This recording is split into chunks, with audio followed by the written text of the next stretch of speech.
अस्सलाम वालेकुम। उम्मीद करती हूँ आप सब खैरियत से होंगे, खुशबाश होंगे, मज़े में होंगे इंशाल्लाह। और आप देख रहे हो मेमन फूड और आप यहाँ पर आज सीखेंगे बहुत ही मज़ेदार सी डिफरेंट दाल है बिल्कुल। और ये है कश्मीरी दाल चावल।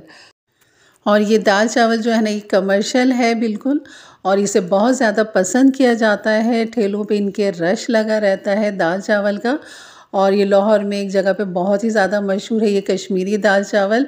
तो चलिए वही रेसिपी आज आपके साथ मैं शेयर करूँगी कि आप अपने घर में किस तरह ये बेहतरीन सी कश्मीरी दाल चावल बना सकते हैं। बिस्मिल्लाहिर्रहमानिर्रहीम। यहाँ पर सबसे पहले हम ले लेंगे दाल मैंने ली है 1 पाव चने की दाल और आधा पाव लिए है मैंने मसूर की दाल। तो इन दोनों दालों को हमने मिक्स करते हुए यहाँ पर पानी के साथ खूब अच्छा सा धो लेना है और इन्हें भिगो के रख देना है। कम से कम आप इसे 10 से 15 मिनट के लिए भीगा रहने दें, थोड़ी सी दाल हमारी फूल जाए। उसके बाद फिर हमने इसकी कुकिंग स्टार्ट करनी है। तो यहाँ पर रखते हैं दाल को एक तरफ और जैसी फूलती है तो मैं आपको दिखाती हूँ। ये देखें, दाल जो है अपने साइज़ में डबल हो चुकी है। यहाँ पर मसूर की दाल भी और चने की दाल भी।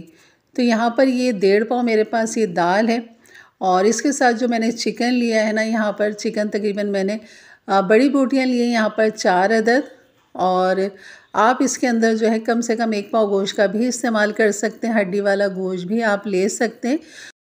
तो यहाँ पर हम डालेंगे सबसे पहले 5 से 6 टेबल स्पून कुकिंग ऑयल। या वैसे तो यहाँ पर घी का इस्तेमाल होना चाहिए था क्योंकि दाल है और दाल का मज़ा घी से ही आता है, लेकिन यहाँ पर नहीं डाला भी मैंने घी। आखिर में इंशाल्लाह तड़के में मैं घी का इस्तेमाल करूँगी। तो यहाँ पर आप बोनलेस भी ले सकते हैं और हड्डी वाला गोश्त भी ले सकते हैं, क्योंकि हड्डी वाली गोश्त से और मज़ीद इसका फ्लेवर जायका बढ़ जाएगा। तो बस यहाँ पर मैंने चिकन का खाली ये इस तरह 4 बोटियाँ ले ली थी और यहाँ पर इनको खूब अच्छा सा फ्राई कर लिया कलर चेंज होने तक। और यहाँ पर डाल देंगे 1 टीस्पून भर के अदरक लहसुन का पेस्ट। इसके साथ हमने 1-2 मिनट के लिए इसको भूनना है। और फिर यहाँ पर हम डाल देंगे दाल जो हमने भिगो के रखी हुई थी। कम से कम मैंने आधा घंटा दाल को दिया है। और उसके बाद दाल का पानी निकाल दें और ये सारी की सारी दाल आप यहाँ पर डाल दें। और यहाँ पर जो इसमें मसाले जाएंगे, जिसमें है टमाटर, एक मैंने टमाटर लिया है मीडियम साइज़ का, वो हमने डाल दिए चॉप करके बारीक। और ये हरी मिर्चों का पेस्ट है यहाँ पर 1 टेबल स्पून। हल्दी ले लेंगे यहाँ पर ½ टीस्पून। पिसा हुआ धनिया ले लेंगे 1 टीस्पून। और ये है सफ़ेद ज़ीरा ½ टीस्पून। काली मिर्च ले लेंगे ½ टीस्पून। नमक डाल देंगे यहाँ पर 1 टीस्पून।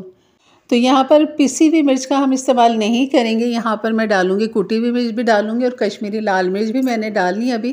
तो हम आगे डालेंगे। यहाँ पर खूब अच्छा से इसे मिक्स कर लेंगे तमाम मसालों को। और फिर यहाँ पर कम से कम आप 5 कप के बराबर यहाँ पर पानी डाल दीजिए, क्योंकि दाल चने की दाल है, थोड़ी देर में गलती है, तो इसलिए उस पानी का आपने थोड़ा सा इस्तेमाल ज़्यादा रखना है। ये कुटी हुई मिर्च 1 टीस्पून ये भी मैंने यहाँ पर डाल दी है।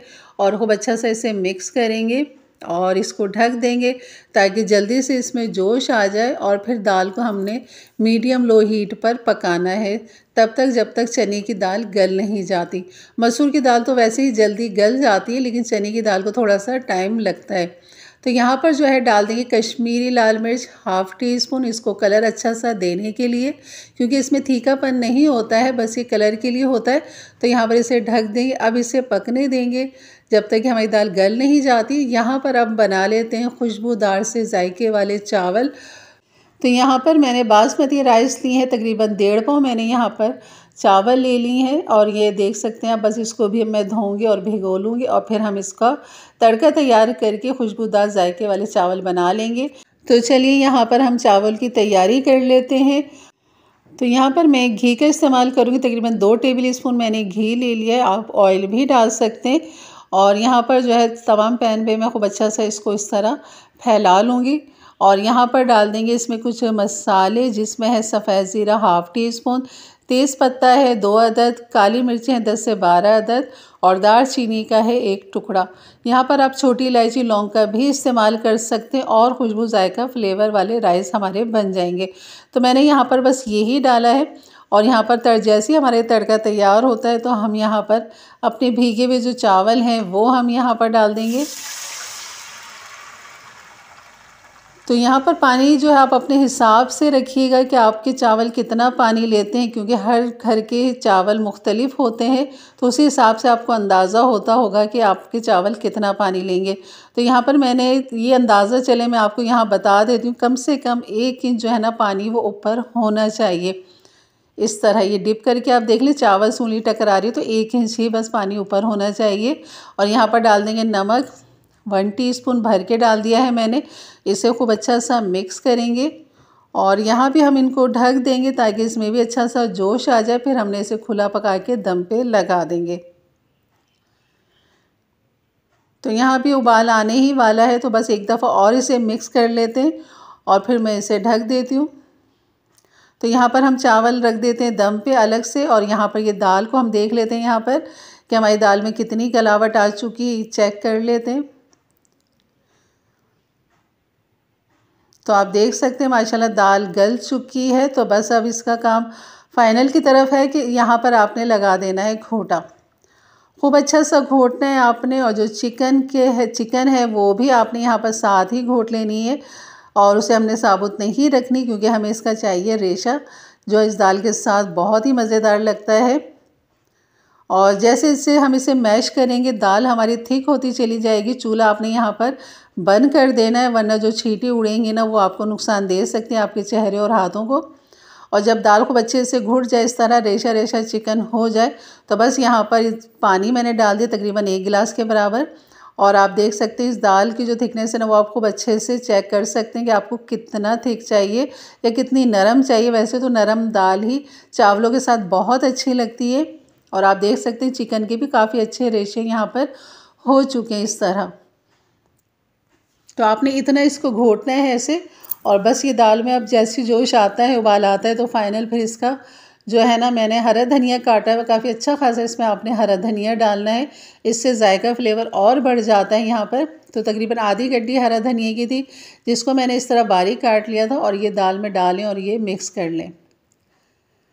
और यहाँ पर हमारी दाल बिल्कुल तैयार है। बस हमने जो एक चीज़ डाली है इसमें और इसको फ्लेवर जायका देने के लिए, यह है पिसा हुआ गरम मसाला। मेरा होममेड पिसा हुआ गरम मसाला है, और यहाँ पर खूब अच्छा सा इसे मिक्स करेंगे। तो आप देख सकते हैं माशाल्लाह दाल लाजवाब बनी है। यकीन करें आप सारी दालें भूल जाएंगी, इतने मज़े की दाल होती है। और ये गर्मियों में तो बहुत ही ज़्यादा इनके ठेलों पे, रेस्टोरेंट में इन पे बहुत ज़्यादा इसे पसंद किया जाता है, और रश भी काफ़ी लगा रहता है ठेलों पे।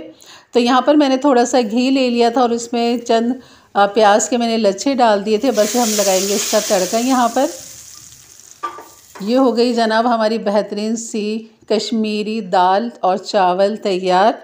यकीन करें आपको खाने वालों को मज़ा आ जाएगा, और यकीन करें आप ये ख़ुद कहेंगे कि वाकई इतनी मज़ेदार है कि इस वजह से लोग इसे ज़्यादा पसंद करते हैं कश्मीरी दाल चावल को। और आप देख सकते हैं यहाँ पर हमारे खुशबू वाले जायके वाले राइस जो है ना बिल्कुल तैयार हो चुके हैं, और बिल्कुल खिले खिले से बेहतरीन बने हैं। तो चलिए अब करते हैं डिश आउट, और आपको इसकी फ़ाइनल लुक मैं दिखाती हूँ कि हमारे ये कश्मीरी दाल चावल कैसे लग रहे हैं। तब तक मैं डिश आउट करती हूँ। आप मेरे चैनल को ज़रूर सब्सक्राइब कर दीजिए, और एक अच्छा सा कमेंट्स भी कर दीजिए कि आपको मेरी रेसिपी कैसी लग रही है। और अपने फैमिली फ्रेंड में भी ज़रूर शेयर किया करें ताकि उनके लिए भी आसानी पैदा हो, और वो भी इस तरह की मज़ेदार सी रेसिपी अपने अपने प्यारों के लिए बना सकें। तो आप यहाँ पर देख सकते हैं माशाल्लाह हमारी दाल की जो लुक है ना बहुत ही लाजवाब है, और इस तरह खुशबू वाले जायके वाले राइस के साथ आप इसको खाइए। और बना लीजिए इसके साथ सलाद, जिसमें प्याज, टमाटर, खीरा, हरा धनिया, हरी मिर्च सब मौजूद है। तो मैंने इसका छोटा छोटा काट के इसका सलाद बना लिया, इसका कचूमर। और उसके बाद आप यहाँ पर अचार का भी इस्तेमाल कर सकते हैं। यकीन करें इतने मज़े की लग रही है ना कि बिल्कुल भी हाथ नहीं रुक रहा कि एक बाइट लेके आपको इसको फ़ाइनल कर दूं। लेकिन ये इतने मज़े की है कि बस दिल कर रहा है खाए चले जाओ। बिल्कुल यकीन करें आपका भी यही हाल होगा, और खाने वालों को मज़ा आ जाएगा। तो एक दफ़ा ज़रूर बनाइए मेरे अंदाज से, मेरे तरीके से। मेरे चैनल पे नए हैं तो ज़रूर सब्सक्राइब कर दीजिएगा, और जाते जाते अपनी राय का इजहार ज़रूर किया करें। और ये देख सकते हैं माशाल्लाह आप इसकी लुक। उम्मीद करती हूँ इंशाल्लाह आपको रेसिपी ज़रूर अच्छी लगेगी, और इंशाल्लाह मिलते हैं फिर एक अच्छी नई रेसिपी के साथ। तब तक के लिए इजाज़त दें। अपना बहुत सारा ख्याल रखें, दुआओं में याद रखें। अल्लाह हाफ़िज़।